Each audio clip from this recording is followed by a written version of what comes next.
बोलो रामचंद्र भगवान की जय, कृष्ण कन्हैया लाल की जय, स्वर्गस्थ अमर आत्मानी जय। ज्યાં જાગે ત્યાં રામ જપ અને સૂતા રામ સંભાળ, ઈ ઉઠત બેઠત આત્મા અને પછી ચાલંતા ચિતાર। ઈ ભાગ બળાતો રામ ભજ અને વખત બળા કુછ દેત, ઈ અકલ બળી તો ઉપકાર કર તો દેહ ધૈરા ફળે। આ પરમ કૃપાળુ પરમાત્માએ આપણે એક મનુષ્ય રૂપી અવતાર આપ્યો અને એમાં આપણા હાથે કંઈ સારું કાર્ય થાય તો ઉત્તમ છે। જો પરમાત્માનું ભજન થાય તો અતિ ઉત્તમ છે। ભાગ બળા તો રામ ભજ અને વખત બળા કુછ દેત। પરમાત્માએ આપને સારો સમય આપ્યો હોય તો બીજાને કેમ કામ આવી। આ મનુષ્ય રૂપી અવતાર એ આપણે કઈ રીતે સાર્થક કરી શકીએ કે કોઈને ટુકડો આપીએ, કોઈને મદદ કરીએ, કોઈના દુઃખમાં ભાગ લઈએ તો પરમાત્માએ આપને અહીંયા મોકલા એ આપણો અવતાર એ સાર્થક થઈ જાય। આજે ચતુરભાઈએ આજે આ સંસારમાંથી વિદાય લીધી। એક આત્મા એ પરમાત્માના ચરણોમાં વિલીન થયો। આજે હું ને તમે એની પાછળ ધૂન ભજન કરવા ભેગા થઈએ, કારણ કે મૃત્યુ એ તો અટલ છે, એ કોઈ ટાળી શકતું નથી। જે કોઈ પણ આ જીવ સંસારમાં એ પરમાત્મા મોકલે પછી આ 184માં ફરે અને છેવટે એની ઉંમર થાય, એની અવધિ પૂરી થાય એટલે અવશ્ય આ સંસારને છોડીને જવું પડે છે। હું કે તમે કોઈ મૃત્યુને ટાળી શકતા નથી। આપણે નાના હોય, બાળપણ હોય અને બાળપણમાંથી કઈ તારીખે, કયા વારે અને કયા સમયે યુવાનીએ પ્રવેશ કર્યો એ હું કે તમે કોઈ જાણતા નથી કે આજે બાળપણમાંથી યુવાની આવી। એ જ રીતે યુવાનીમાંથી ક્યારે સમય ગયો અને ક્યારે ગઢપણ આવ્યું એની આપને ખબર હોતી નથી। એવી જ રીતે એક સમય એવો આવશે કે ગઢપણમાંથી પરમાત્મા ક્યારે આપણે આ સંસારમાંથી લઈ લઈએ એની મને કે તમને કોઈને ખબર હોતી નથી। એનો સમય કે એની તારીખ નિશ્ચિત હોતી નથી, પરંતુ જવાનું છે એ નિશ્ચિત જ છે। મૃત્યુ ગમે ત્યાં હોય પણ એ આવી અને આપણે અવશ્ય લઈ જાય છે। ગરુડ પુરાણમાં એક પ્રસંગ લખાયેલો કે એક પોપટનું બચ્ચું એ વનમાં, એ જંગલમાં ઝાડ ઉપર રહી, પરંતુ એની એટલી તાકાત નહીં, એનામાં એટલી શક્તિ નહીં કે જંગલમાં આમ બધે ઉડી શકે। એ ઉડવાનો વિચાર કરે તો એક ઝાડ ઉપરથી બીજા ઝાડ ઉપર જવું હોય તો આપણે એમ કહી શકીએ વર્ષોના વર્ષો વહી જાય તોય ન જઈ શકે, એવી એનામાં શક્તિ નહીં। અને એ ઝાડ ઉપર બેઠેલું અને એમાં યમરાજા અને યમના દૂતો એ અહીંયાથી નીકળ્યા એટલે પોપટના બચ્ચાને જોઈ અને હાસ્ય કરે।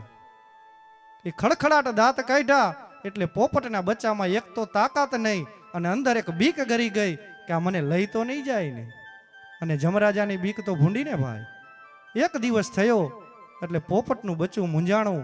બીજા દિવસે પણ આ રીતે યમરાજા અહીંયાથી નીકળ્યા અને પોપટના બચ્ચાને જોઈ અને પાછા બધા હાસ્ય કરે એટલે પોપટનું બચ્ચું પાછું મૂંઝાણું। 4 દિવસનો આ ક્રમ અને પછી પોપટના બચ્ચાએ નક્કી કર્યું કે યમરાજા હશે 5મે દિવસે મારો વારો તો નહીં હોય ને। એટલે પક્ષીના રાજા ગરુડને કીધું કે ગરુડજી, આ યમરાજા અહીંયાથી નીકળે અને આ રીતે હાસ્ય કરતા જાય, મને બીક બહુ લાગે, તમે તો રાજા કહેવાય પક્ષીઓના, કંઈક ઉપાય બતાવો ને। એટલે ગરુડજીએ કીધું કે તને અહીંયા જો બીક લાગતી હોય તો હાલ મારી પીઠ ઉપર બેસી જા, 7 સમુદ્ર પાર એક પર્વતની ગુફામાં તને સુરક્ષિત મૂકી દઉં એટલે તને બીક ન લાગે। એટલે ગરુડજીની પીઠ ઉપર બેસી અને પોપટનું બચ્ચું એ 7 સમુદ્ર પાર એ ગુફામાં જઈ અને ગરુડજીએ મૂકીને કીધું કે હવે અહીંયા શાંતિથી બેસ, અહીંયા યમરાજા નહીં આવે। અને ગરુડજી ત્યાંથી નીકળ્યા અને યમરાજાના દરબારમાં આવી અને ગરુડજી આવ્યા એટલે યમરાજાએ કીધું કે કેમ ગરુડજી અહીંયા આવવાનું થયું? એટલે ગરુડજીએ કીધું કે યમરાજા, એક પોપટનું બચ્ચું જંગલમાં રહેતું, ઝાડ ઉપર બેઠું અને એને તમે રોજ જઈ અને 4 દિવસથી આ બીવડાવતા હતા, કેમ આટલું બધું હસતા હતા? એટલે ત્યારે યમરાજાએ જવાબ આપ્યો કે ગરુડજી, અમે અને અમારા દૂતો એ વિચાર કરતા હતા કે આ એક ઝાડ ઉપરથી બીજા ઝાડ ઉપર જવું હોય તો વર્ષોના વાણા વહી જાય તોય આ પોપટનું બચ્ચું જઈ શકતું નથી. અને આનું મૃત્યુ એ 7 સમુદ્ર પાર ગુફામાં લખેલું છે.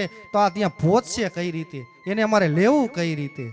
અને ત્યારે ગરુડજીએ કીધું કે એને તો હું અત્યારે જ મૂકીને આવ્યું. અરે મૂકીને આવ્યું નહીં, પાછળ જોવો એનો આત્મા હાયલો આવે છે.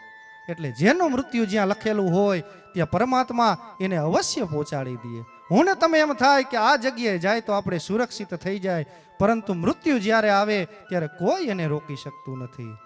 આ જગતમાં એ ઉઈગું ઈ આથમવાનું, એ ચડ્યું ઈ ખળભળવાનું, ખીલ્યું ઈ કરમાવાનું ને નામ માત્ર એનો નાશ છે.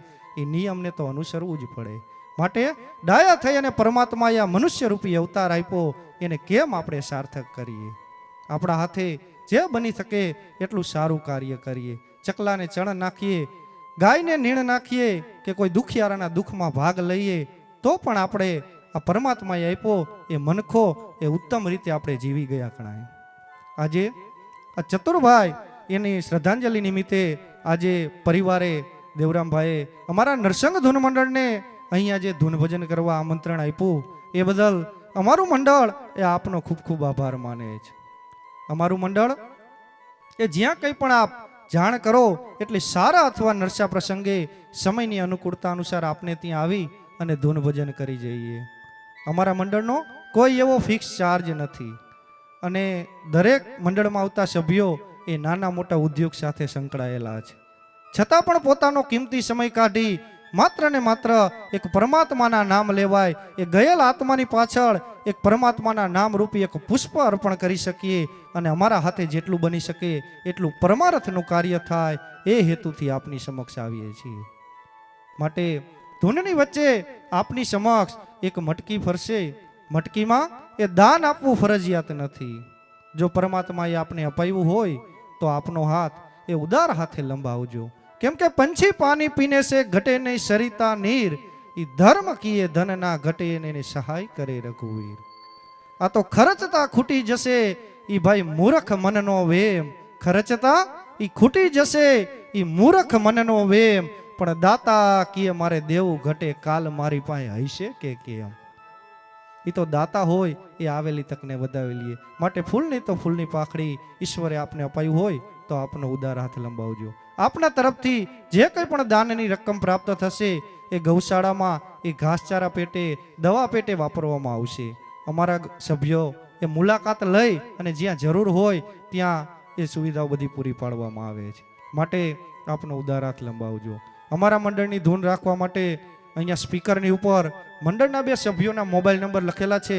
તો આપને ધૂન રાખવી હોય તો અવશ્ય એની નોંધ લેશો. બીજું કે યુટ્યુબની અંદર એક નરસંગ ધૂન મંડળ કરી અને અમારી ચેનલ ચાલે છે. ધૂનના અલગ અલગ વિડીયો એ ચેનલ ઉપર અપલોડ કરવામાં આવે છે. આપને ત્યાં પણ અહીંયા અત્યારે જે ધૂન છે એના વિડીયો ઉતરે છે એ પણ ચેનલમાં અપલોડ કરવામાં આવશે, જેથી કરી અને આપની એક યાદી એ આપ યુટ્યુબના માધ્યમથી એક જોઈ શકો, નિહાળી શકો.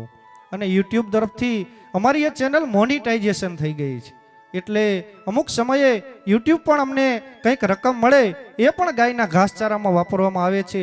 માટે ડિજિટલ યુગમાં બધાથી બની શકે એવી સેવા કે આપના મોબાઈલમાં યુટ્યુબમાં નરસંગ ધૂન મંડળ સર્ચ કરી અને અમારી ચેનલને સબસ્ક્રાઈબ કરજો અને બને એટલા વધુમાં વધુ વિડીયો નિહાળી અને શેર કરજો. ફેસબુકની અંદર પણ અમારું નરસંગ ધૂન મંડળ કરી અને એક પેજ છે, એ પેજને પણ આપ અવશ્ય ફોલો કરજો. બોલો રામચંદ્ર ભગવાન કી જય, કૃષ્ણ કનૈયા લાલ કી જય, સ્વર્ગસ્થ અમર આત્માની